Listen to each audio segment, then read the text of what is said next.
और माज, good morning आपको। कैसा मूड? गुड मॉर्निंग आशीष, और आपको और आप सभी दर्शकों को भी होली की बहुत बहुत शुभकामनाएं। हाँ। और कल का प्राइस एक्शन देखने के बाद राजकुमार साहब का एक बहुत मशहूर डायलॉग याद आता है कि ये बच्चों के खेलने की चीज़ नहीं है, हाथ कट जाए तो खून निकल आता है। क्योंकि कल डाउ का प्राइस एक्शन बिल्कुल वैसे ही था। कुछ 10 बजे के आसपास इधर उधर इधर मामला चल रहा 350 अंक नीचे था, अपना कुछ काम निपटा कर वापस आया, तब तक पॉजिटिव हो चुका था। तो इसी तरह की वॉलिटिलिटी यूएस के बाजारों में चल रही है। मगर स्क्रीन पर अगर देखेंगे तो S&P 500 और नैस्डैक हरे निशान में बंद हुए, क्योंकि टेक शेयरों में बेहद ओवरसोल्ड लेवल से खरीदारी हमें देखने मिली है, एनवीडिया में, टेस्ला में। तो उस वजह से नैस्डैक और S&P 500 दोनों में कल थोड़ी सी रिलीफ हमें देखने मिली निचले स्तरों से। डाउ फिर भी नेगेटिव ही बंद हुआ है, फ्लैट लाइन के नीचे बंद हुआ है, मगर निचले स्तरों से वहां पर भी रिकवरी हुई। अच्छी बात यह थी कि महंगाई के आंकड़े जो आए वो अनुमान से बेहतर आए हैं।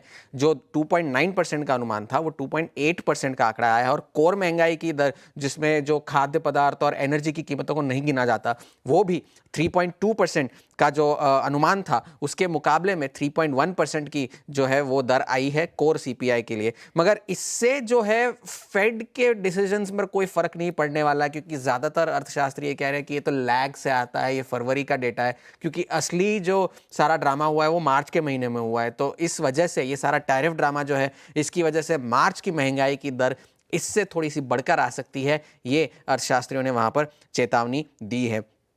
ये तो रही महंगाई की बात। अब टैरिफ्स को लेकर जो है हम कह भी रहे थे कई दिनों से कि कनाडा और बाकी सारे देश घात लगाए बैठे हैं कि कैसे डोनाल्ड ट्रंप कोई फैसला ले और वो अपने रिटेलिएशन करे। तो कल जो स्टील और एल्यूमिनियम पर टैरिफ लगे, उसके बाद यूरोपियन यूनियन और कनाडा दोनों ने जो है जवाबी कार्रवाई की है। कनाडा ने तो पहले $21 बिलियन के प्रोडक्ट्स पर 25% के काउंटर टैरिफ लगाए हैं, और स्टील, एल्यूमिनियम और बाकी सारे प्रोडक्ट्स पर भी ये सारा जो है टैरिफ लागू होंगे, ज़्यादातर स्टील और एल्यूमिनियम पर। कनाडा ने ये कहा है कि ये जो यूएस ने टैरिफ लगाया है वो गलत है, और आज से जो G7 की समिट की शुरुआत हो रही है उसमें वो ये मुद्दा उठाएंगे। बैंक ऑफ कनाडा की कल पॉलिसी भी थी, वहां पर भी उन्होंने ब्याज दरें 25 बेसिस पॉइंट्स काटी है, मगर उन्होंने ये भी चेताया है कि अब जिस तरह के हालात है, कोई भी ब्याज दरों में फेरबदल करने से पहले वो बहुत कॉशियसली प्रोसीड करेंगे। यूरोपियन यूनियन ने भी 26 बिलियन यूरोस के सामानों पर टैरिफ लगाई है, मगर उन्होंने ये कहा है कि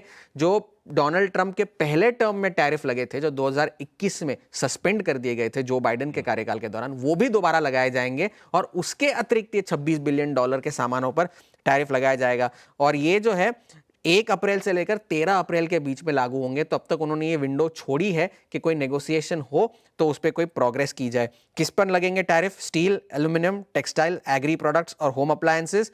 और जिस पर लगाने की चर्चा चल रही है वो है बीफ, पोल्ट्री और सोयाबीन। ये सारे जो प्रोडक्ट्स है वो ज़्यादातर उन राज्यों से आते हैं यूएस के जहाँ पर रिपब्लिकन्स का जो है गवर्नमेंट है या राज है, वहाँ पर उन सारे राज्यों से ये सारे प्रोडक्ट्स आते हैं। तो ये और एक मुश्किल की बात है। और डोनाल्ड ट्रंप ने कहा है कि इनकी जो ये उन्होंने जवाबी कार्रवाई की है उसके बदले में मैं रिस्पॉन्ड करूंगा। कब, कैसे, कहाँ वो पता नहीं, मगर वो करेंगे। मेक्सिको ने सिर्फ एक ऐसा देश है जिस पर कोई जवाबी कार्रवाई नहीं की है। उन्होंने कहा है कि हम इंतजार करेंगे रेगुलेटरी जो लगते हैं या नहीं उस पर, और फिर आगे देखा जाएगा। ईरान ने भी कहा है कि डोनाल्ड ट्रंप ये जो नेगोशिएशन की बातें कर रहे हैं वो एक ट्रैप है, वो कोई हम नेगोशिएशन करने वाले हैं नहीं, हम कोई परमाणु बम वगैरह बनाने की कोई इच्छा नहीं रखते, मगर अगर हम पर कोई हमला हुआ तो हम जवाबी कार्रवाई करेंगे।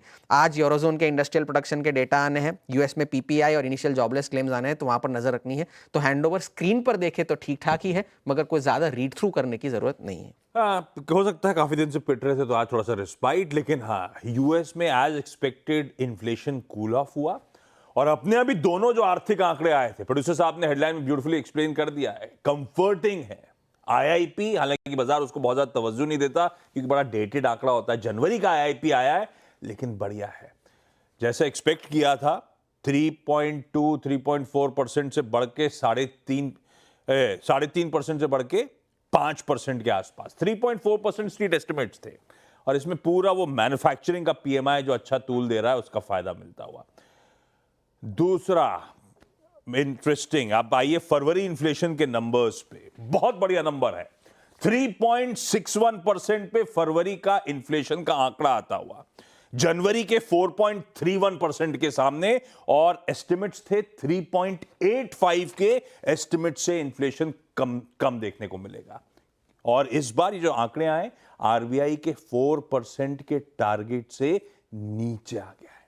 इंपॉर्टेंट।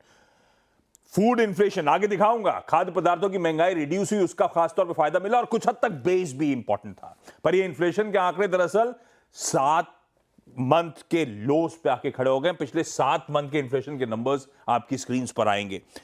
जुलाई में 3.60 था, उसके बाद 3.61 का यह आंकड़ा है। उसके बीच जितने भी बार्स होंगे, इन्फ्लेशन लगातार ठंडा पड़ता हुआ आपको नजर आया, 7 महीने के लोस पे पहुंचता हुआ नजर आया है। फूड इन्फ्लेशन कूल ऑफ हुआ, वेजिटेबल इन्फ्लेशन कूल ऑफ हुआ, पल्सेस का इन्फ्लेशन कूल ऑफ हुआ, उससे फायदा मिला। और कोर इन्फ्लेशन, लेकिन एक चीज ध्यान रखिएगा, वो पिकअप हुआ। इस प्लेट पे आऊंगा, रखे रहने दीजिए, आप जल्दी जंप कर गए। 3.7% था कोर इन्फ्लेशन, जो बढ़ के 4% हो गया। एक वो दिक्कत है। तो इन्फ्लेशन का प्रिंट अपने आप में कूल ऑफ हुआ, बहुत कंफर्टिंग हुआ, आरबीआई के स्तरों से नीचे आता हुआ नजर आया, लेकिन कोर इंच अप कर गया, क्योंकि पर्सनल केयर, हेल्थ, हाउसिंग, इन सब में उछाल था। तो सब्जियां, दाल, खाना पीना तो सस्ता हुआ, ये सब महंगा हो गया। ऐसे में कंफ्यूजन था मेरे जहन में, ये स्ट्रीट लेगा कैसे, रीड थ्रू क्या है इस इन्फ्लेशन के नंबर्स का। तो मैंने कुछ रिपोर्ट्स टटोली थी इन्फ्लेशन के नंबर्स आने के बाद। इंटरेस्टिंग है, सबको अच्छा लग रहा है, इन्फ्लेशन का प्रिंट बहुत अच्छा लग रहा है। क्रिसिल कह रहा है FY26 में और 50 से 75 बेसिस पॉइंट्स दरों में कटौती एक्सपेक्ट करिए। केयर कह रहा है अप्रैल के एमपीसी में 25 बेसिस पॉइंट की कटौती संभव। एसबीआई कह रहा है 2 सक्सेसिव रेट कट्स अप्रैल और जून में एक्सपेक्ट करिए। और अब हमारा बेस केस है कुल मिलाकर इस साइकिल में 100 बेसिस पॉइंट्स दरों में कटौती होती हुई नजर आएगी इन ऑल लाइकलीहुड इस इन्फ्लेशन के प्रिंट के बाद। हाँ, ये डिपेंड करता है ट्रम्प साहब इस बीच क्या करें ना करें, लेकिन लग रहा है अप्रैल में 25 बेसिस पॉइंट्स के कट की तैयारी। अच्छा इन्फ्लेशन का प्रिंट है, ग्लोब से संकेत मिले जुले हैं। ऐसे में अपना आज का गेम प्लान समझ लेते हैं वीरू से।